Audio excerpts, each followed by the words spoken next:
तो बंधुओं एंड सखियों, आप सभी ने अब तक देखा एक बुजुर्ग व्यक्ति को जिसकी फैमिली उससे प्यार नहीं करती, जिससे प्रकृति प्यार नहीं करती, जिसको कैंसर हो जाता है और किस्मत की एक अजीब लिखावट से अंततः उसकी मौत भी हो जाती है।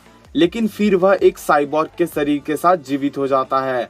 वह जरूरतमंदों की मदद करता है और दुर्घटना या फिर रोग आदि में मरने वालों को वापस जिंदा तक कर देता है। ऐसे अच्छे कर्म करके वह अपने अंदर की इंसानियत को महसूस कर पाता है।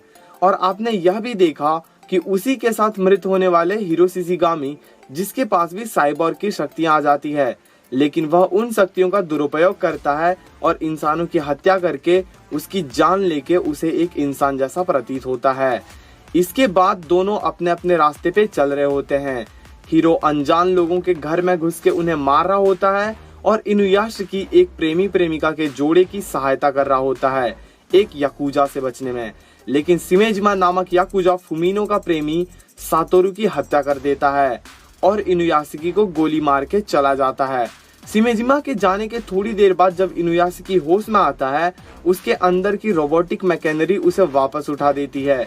उस समय वो अपार्टमेंट में केवल मृत सातोरू को पाता है और काफी घबरा जाता है। वह अजीब हरकतें करता है जिससे उसे लगता है कि सातोरू जिंदा हो जाएगा, और वह सही भी होता है।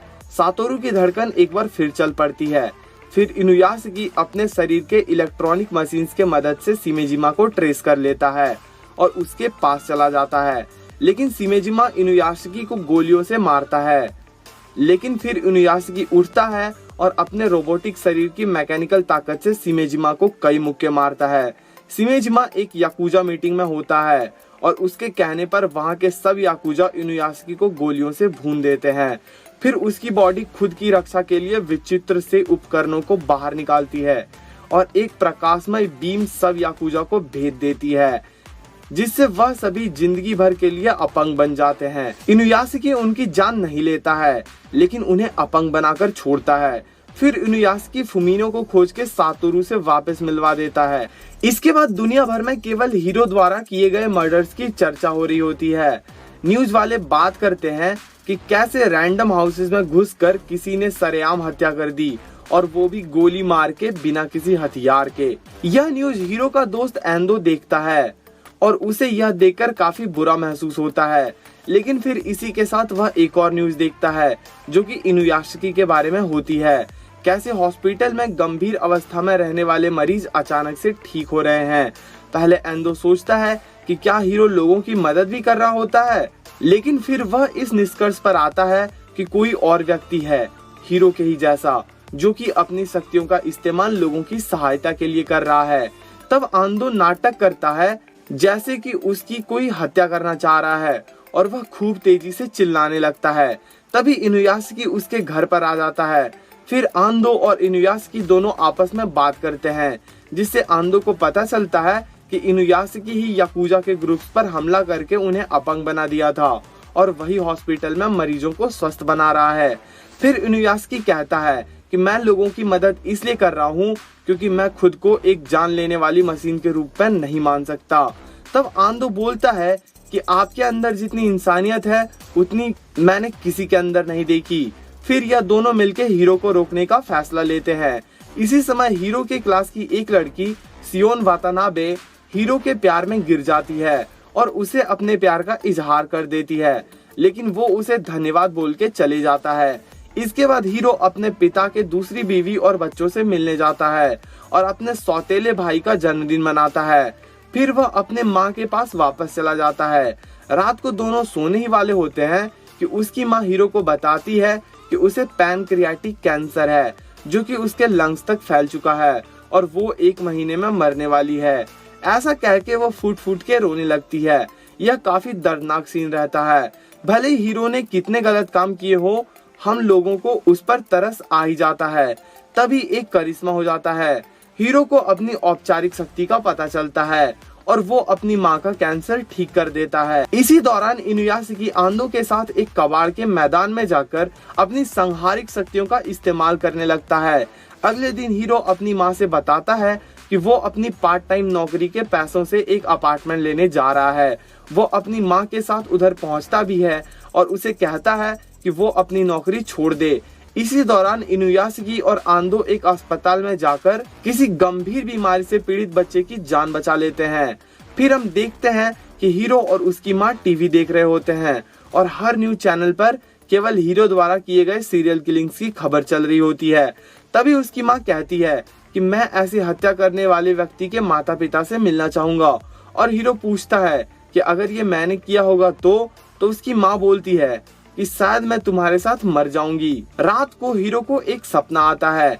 इस सपने में वह देखता है कि उसकी उंगली हल्की सी कट गई है और उससे खून बह रहा है और वह खुश हो जाता है कि वो वापस इंसान बन गया। लेकिन फिर उसकी नींद खुल जाती है और उसकी माँ उसका नाम चिल्ला रही होती है। उसके घर पे पुलिस के तरफ से कुछ लोग आए होते हैं और वो जब पीछे से भागने वाला होता है वह लोग उसे घेर कर पकड़ लेते हैं। तभी वह उन सबको भाग के फेंक देता है और रोता हुआ उड़ जाता है।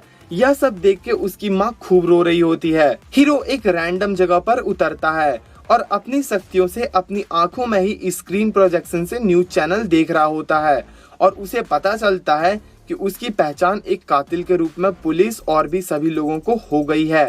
तभी उसे प्रेम करने वाली सियोन वहां पर आती है और उसे अपने घर ले चलती है। इसी दौरान हीरो के स्कूल के माहौल का हमें पता चलता है। कई बच्चों को यकीन भी नहीं होता कि हीरो एक कातिल था। कुछ समय बाद सियोन घर पहुंचती है। वह अपने दादी के साथ रहती है जो कि हीरो के साथ काफी अच्छा बर्ताव करती हैं। सियोन हीरो से बताती हैं कि उसकी माँ बाप दोनों को कैंसर था, इसलिए वह दोनों मर गए और उसकी वजह से सियोन भी बहुत लंबा नहीं जिएगी। उस रात हीरो सियोन की दादी और सियोन के कमरे में घुसता है और अपने हाथ को बंदूक जैसा बना के उन दोनों के ऊपर एक के बाद एक पॉइंट करता है, लेकिन उसे कुछ नहीं करता है। फिर हम देखते हैं कि आंदो इनुयासकी को और भी नई शक्तियां सिखा रहा होता है। वह उसके नाखून को यूएसबी पोर्ट जैसा बना देता है और इनुयासकी के दिमाग में उसकी मोबाइल को कनेक्ट कर लेता है। फिर वो आंदो के कॉल को अपने दिमाग में ही उठा लेता है और वो दोनों इनुयासकी के उड़ने की काबिलियत को परखते हैं। इनुयासकी उड़ना शुरू करता है तो पहले एक प्लेन के ऊपर तक चला जाता है, लेकिन यही नहीं, धीरे धीरे वह एक स्पेस स्टेशन की ऊपर भी पहुंच जाता है और वहां से उसे एक एस्ट्रोनॉट देख लेता है। तब इनुयासकी वापस पृथ्वी पे लौट आता है। इस टाइम हीरो अपने दिमाग में न्यूज चैनल्स देख रहा होता है। उस पे हीरो की माँ खूब रो रही होती है और माफी मांगती है। साथ ही हीरो एक 2chan नाम के डिस्कशन प्लेटफॉर्म को भी देखता है जिसपे सब लोग बोल रहे होते हैं कि उसकी माँ तो गंवार लग रही है, वो अपने बच्चों को बचा रही है, कैसी परवरिश की है वो अपने बेटे की। यह सब देख के हीरो खूब रोता है। अगले रात को जब हीरो सोते समय अपनी आंखों में एक हास्य शो देख रहा होता है तब उसे चैनल पे एक ब्रेकिंग न्यूज आती है कि हाल में ही जिस हत्यारे यानी कि हीरो पे शक था उसकी मां ने आत्महत्या कर लिया। हीरो यह पढ़ के आकाश की तरफ उड़ जाता है और खूब रोता है। अगले दिन हीरो अपने पिता के घर पे जाता है जहां पर पहले से मीडिया वालों की गजब भीड़ लगी होती है। हीरो उधर सबकी तरफ अपनी उंगली पॉइंट करके बैंग बोलता है और सबको मारने लगता है। उधर काफी बुरा खून खराबा हो जाता है।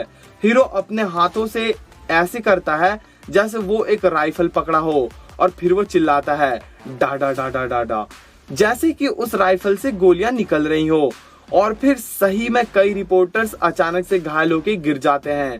अपने पिता को छोड़ के सब मौजूदा रिपोर्टर्स को मारने के बाद हीरो वहां से उड़ जाता है। इसके बाद एक सुनसान गली में खड़े होके हीरो 2chan के चैनल की बातें पढ़ता है। वह कहते हैं कि अच्छा हुआ उसकी माँ मर गई, ऐसे लोगों की परवरिश करने वालों को तो मर ही जाना चाहिए। फिर हीरो को गुस्सा आता है और वो 2chan पे अपनी आईडी से लिखता है कि मैं तुम सबको एक एक करके मार दूंगा। अगर आप सभी को जानना है कि आगे क्या होता है तो हमारे चैनल और क्रिएटिव कल्ट से जुड़े रहें और हमारी अगली वीडियो देखना ना भूलें। अगर यह वीडियो आपको पसंद आई हो तो इस वीडियो को थम्स अप दें और अपने मित्रों के साथ शेयर करना ना भूलें। This was Ankit and piece.